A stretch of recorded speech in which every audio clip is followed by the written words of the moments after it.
Hey everyone, it's Alex, and welcome to the Marvel Snap Decks of the Week. This week we've got 11 decks to talk about, starting with the bonus deck, which is the Red Wing Weekend Mission deck, running a 57% win rate and a 0.32 cube rate, which is pretty good overall. Pretty low sample size on this one, however. But what I will say, though, is if you're looking to get rid of those weekend missions, get that gold, get those tokens, this is one of the best ways to do it because it has both Sam Wilson and it has Red Wing in it. And this is actually one of the it is the best Red Wing shell going right now by a wide margin. There pretty much isn't another positive cube rate Red Wing deck out there. And so it's pretty fascinating to see that Red Wing has kind of fallen on its face a little bit, although it might have some potential. It is currently not showcasing it particularly well, because what you're seeing here is a really good searcher shell utilizing some move-based mechanics like the Kraven with the Captain America shield, moving in and out with the Kraven.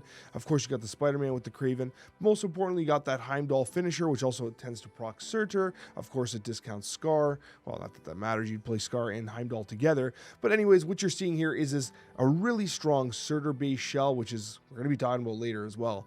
And it's utilizing some movement and Red Wing-based mechanics. And so I do like the deck a lot. I do think it is a fascinating take on Surtur, and as a result, a pretty good and strong way to play Red Wing itself.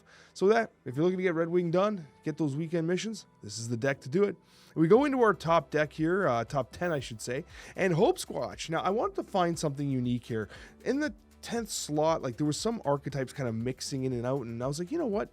This is a Sasquatch deck, and I remember talking about on the Snapchat with Coccia how I think that Sasquatch is probably one of the most underrated cards in the game. I think it's actually particularly strong. I just think that the meta isn't really kind of formed around it right now, but at a 55% win rate, which admittedly is on the lower end, which we generally look for in these types of decks, but a 0.47 cube rate is particularly high. I do like the idea that it is playing cards that you're not seeing a lot of play right now, including the Mysterio, the Hope Summers, which obviously synergizes with the likes of Mockingbird and Sasquatch. Mockingbird also enjoying the play of Hawkeye, Kate Bishop. It also has Sam Wilson in it. Then the Gwenpool and the Galacta combination, which is becoming increasingly popular. Something else that we're seeing is the prevalence of Enchantress. At a 4/6, Enchantress is actually pretty good. Not only can it obviously disrupt Captain America Sam Wilson, which is making a lot of decks, but there's a lot of ongoing out there. And so Enchantress seems to be a very good tech option if that's what you're looking to do. So anyways, I thought this number 10 was a very interesting list, and I wanted to showcase it to you because I don't even remember the last time we talked about Sasquatch at all in the top 10. And this is a pretty good performing deck if you're looking to play something a little off the meta. Going to number 9, it is the Adam Warlock shells. Now, there's been a couple different shells of Adam Warlock. You're seeing some experimentation here and there. This is currently the highest performing one. What you're seeing is the Quicksilver Wiccan style deck. Speed making this list as well, and as always with the likes of stuff like Iron Patriot and the Adam Warlock, you tend to gain initiative very effectively with this deck because of Quicksilver. This actually does not have Sam Wilson in it, which obviously is incredible for gaining initiative because you have the shield and you have the Quicksilver, and so you should almost always have initiative in those early turns. Rocket and Groot do feel really good in this deck, and with the change to Adam Warlock, it's a massive buff to Rocket and Groot. And Rocket and Groot was already a really good card. It's now even better with these like initiative wanting cards, and even something like an Iron Patriot where like you're going to be baiting your opponent to following up into a location. It's a pretty nice confident play for Rocket, even if you only get a single proc and it's a 3/5 with movement. Like that's incredible, right? So really solid deck. Once again, Enchantress making the top performing shell of this. There was a couple different variations of this deck, and the Enchantress version was the highest performing, and that's why we're featuring it here. So anyways, 57% win rate, 0.42 cube rate, a solid deck. Adam Warlock making some legit splashes in the meta, and honestly, you love to see it. I've been having a ton of fun playing Warlock, and card draw is a legit thing in Marvel Snap now. We go to number 8 here, and number 8 is going to be Madam Ongoing. There are two versions of the Ongoing Spectrum style decks we're going to be talking about today. One's a little higher on the list, but this one here had a little bit of a unique splash. And the reason why I wanted to feature is because it actually has a phenomenal cube rate at 0.55, and it has a really strong win rate at 57%. We do have a higher performing shell from a win rate perspective, but this is honestly super impressive.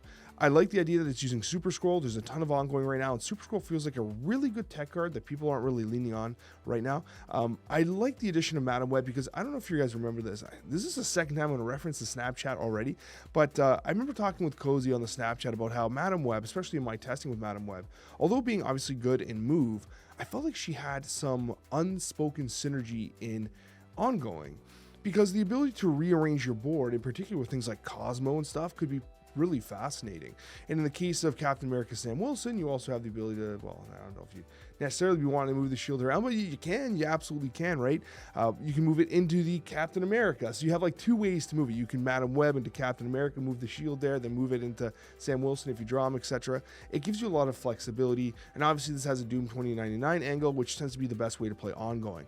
Like the deck, we do have another version of ongoing to take a look at as well, but at a 57% win rate and a 5/5 cube rate, like this is pretty solid, and I'm enjoying seeing Madam Web making ongoing decks. I think the only thing missing here is the Miss Marvel, because I think Madam Web and Miss Marvel are really interesting together because your ability to rearrange the board to your advantage to proc the Miss Marvel effect.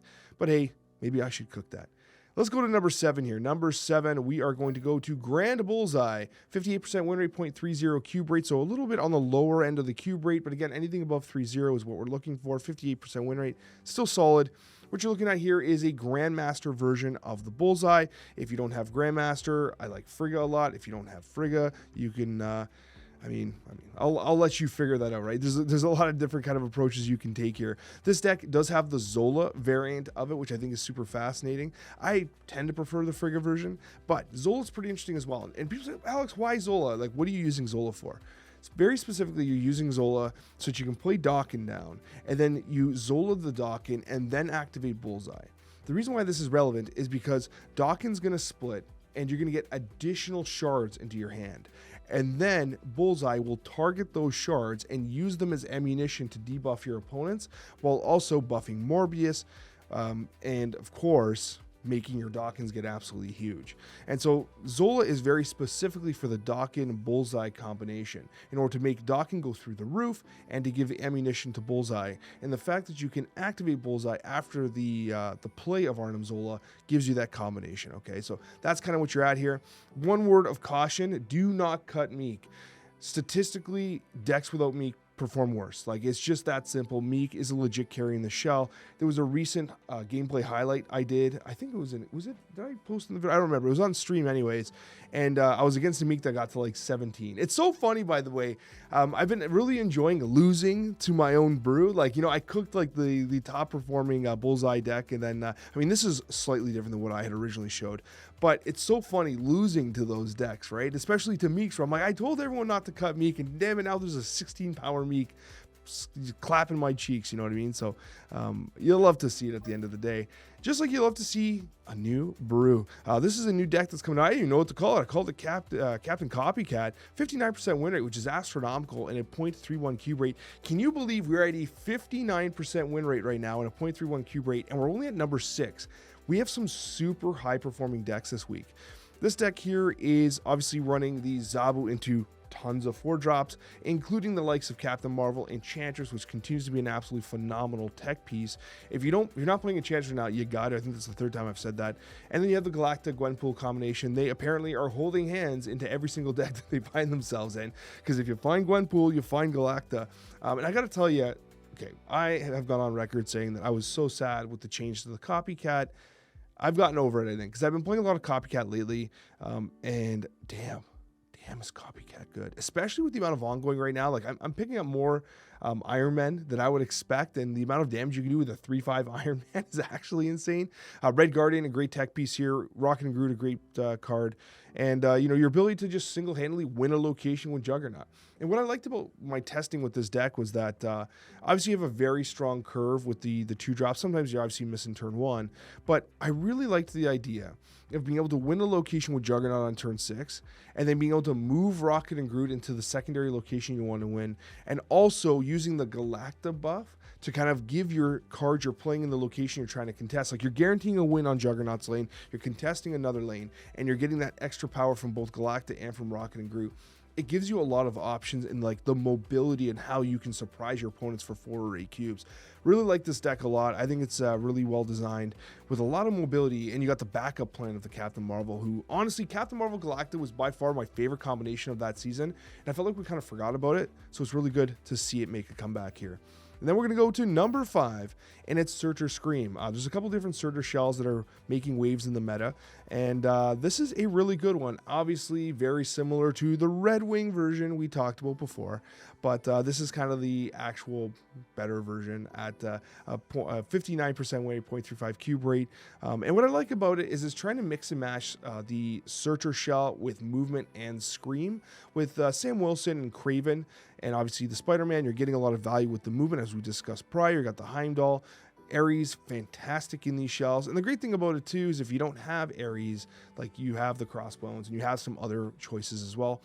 I like the fact that Captain America, Sam Wilson, gives Cull Obsidian a very, like, it's a play that's always going to be able to be done. Like, you know, that you cannot destroy that shield unless it gets Galactus or something. And so that Cull Obsidian can come down, which is very nice to see. Surtur, still incredible despite the fact that it did get a nerf, so you can very reliably still play Surtur, make no mistakes. It's kind of a shame that Red Wing brings that win rate down, doesn't it? But hey, that is, that's how it works. We on 5 or are we on 4? We are on 4 here. Number 4, we have Zoo. And you know what? I was actually kind of surprised here. I had to double check my stats. I was like, wait, hold on. Because we're running infinite only stats, collection level 6,000 and above, data from the patch. And we're looking at Zoo running a 59% win rate and an astronomical 0.54 cube rate. And I was trying to like figure out why. Because like Mill, despite not making the top 10, I looked into the deck, by the way, it just doesn't make the top 10 from a win rate or cube rate perspective, but it's popular. It's seeing a lot of play right now. In those Mill decks, they play Killmonger. And so Killmonger feasts on this list, right? But it has Kyera in it. And when Killmonger's not popular, Kyera is often taken out. But if you're anything like me, you're against that Mill deck, and you're like, well, Killmonger's coming, and Kyera's at the bottom of the deck. But you cannot deny nearly a 60% win rate and a 0.54 cube rate. Like, Zoo's killing it. And what's fascinating about this as well is that, like, Captain America, Sam Wilson has made this deck a little more interesting. And it works in it. It works in it. That shield's getting buffed by the Marvel Boy, who continues to be remarkable in it. And it's... Tell me there's an easier play than Mockingbird when you have a card like Shauna. Like, this deck is super good, and I feel that it's a little forgotten right now. This is what I tend to do, but it technically has a lower win rate. But if you don't have Kate Bishop, I like something in Nico. I think Nico's still fun in these shells for what it's worth. But anyways, I digress. Still a really good deck. Love it to see Zoo performing as well as it is. And remember, we're only a few months off from when Zoo was literally borderline dominating. Like, Marvel Boy got nerfed. Who else got nerfed? Oh, Mockingbird, of course, got nerfed. So, actually, Kazar got buffed recently. So that's, I guess, something a little different. And Squircle got buffed a few months back. So anyways, there's that as well. Let's go to number 3, and it's Captain Scream. Now, we were talking about Scream. This is the third time we've talked. We got the bonus deck. We got the other Surtur deck.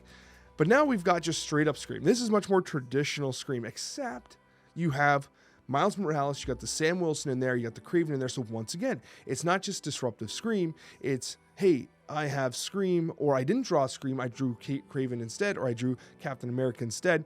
What this deck solves is the idea that, like, remember these decks before where, like, if you didn't draw Scream, they just felt terrible? Well, now you draw Iron Patriot, you draw Craven, you draw Captain America. You have all these different options, and the deck no longer completely needs Scream to be successful. And if you draw Scream, then, like, you're still crushing it. I love Rocket and Groot in this deck. Cannonball's still very disruptive. What can I say? This is a legit list at a 60% win rate and a 0.42 cube rate. It honestly doesn't get much better than that, except it does, because we have 2 more decks to talk about. But I really do like this one a lot. If you're looking to play Scream, you got to try this. Very, very solid shell. In my experimentation, turn 2 felt so good. Because before, it's like, I didn't draw Scream, everything feels awful. Now it's like, I didn't draw Scream, but damn, I still got something to do. I still have a great play here. I have something that's very impactful here, and I really do appreciate that. Just a great list. Just a very well-designed, great list. And that's going to take us into the top 2. At number 2, it is the top ongoing deck of the week here. I did mention we had a second ongoing deck, and this is 61% win rate, 0.49 cube rate. It's Ongoing Doom. And I think that this deck is really starting to gain in popularity. Mobius and Mobius making these shells alongside the likes of Moonstone and the Doom 2099s and the Spectrum plays. they're insane. Like the amount of power that you're generating. And although Doom 29's Doom bots did get nerfed, Spectrum kind of makes up for that. You also have the closer play of the Doctor Doom, if that's more fitting. The Captain America with Sam Wilson and the shield kind of moving between them is pretty fascinating as well.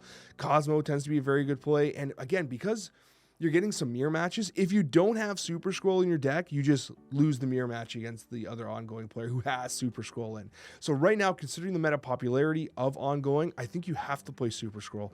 And you should have it. It's a Series 3, and if you don't, then you're probably missing most of the cards in this deck, right? But anyways, that's a whole other problem. The amount of cards being missed. But we do have series drops coming, right? We do have series drops coming on the next patch, so you shouldn't be spending any resources right now. Let them drop into your caches so you get them for free.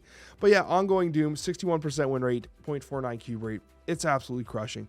It's doing great. That's going to take us to our number one deck of the week. And just a reminder, if you're not subscribed yet, consider hitting that subscription button. I think it's like 35% of people that watch this video are not subscribed. I would sincerely appreciate if you'd consider hitting that button, just so you can keep up to date with the content I'm releasing. I'm doing the best I can to release as much Marvel Snap content as I can, because I know that there's a desire for it. And, there's just a little less content floating out there as there used to be. Going into number one. Yeah, it's Surtur. Nope, I did not type what I just verified, and 65% win rate. This is insane, and a remarkable cube rate as well. This deck is just, Ares made it so much better. Scar is just remarkable as a turn 6 play. Iron Patriot, Captain America, Cull Obsidian feels so risk-free. The only card occasion that feels a little sus is Crossbones, but even then, the armor, the Cosmo, they're tech pieces for you. They're tech pieces against your enemies at times. I mean, Destroy's not that popular right now with armor, but Cosmo, soul-crushing, especially when you consider the initiative-gaining capability of Captain America Sam Wilson. This just claps. The only place where this deck somewhat fails is that it doesn't have strong follow-ups to Iron Patriot, so you often have to play Zabu into Iron Patriot into Surtur if you can. But I mean, Surtur's still a 3-5. That's still a very strong follow-up. Actually, I mean, what am I talking about? Surtur's still a great follow-up. It's 3-5. If you're talking about like Rocket and Groot, he's a 3-5, I guess, if it happens to proc. So never mind, I take it back. Maybe this deck is just absolutely insane. Like, I cannot believe Ares has made Surtur as crazy as it is. And this is a post-nerf Surtur. This is post-nerf, and it's still crushing it. Absolutely crushing it. And Atuma as well. Huge winner with the shield, because it just tries to destroy the shield. It can't be destroyed, right? So honestly, this deck, it's coming together so perfectly. The deck list is coming together so perfectly and tight. Guys, if you're looking to gain cubes and you're trying to rank up, this has got to be the one to do it. Thank you so much for watching. I appreciate each and every one of you, and we'll see you on that next one.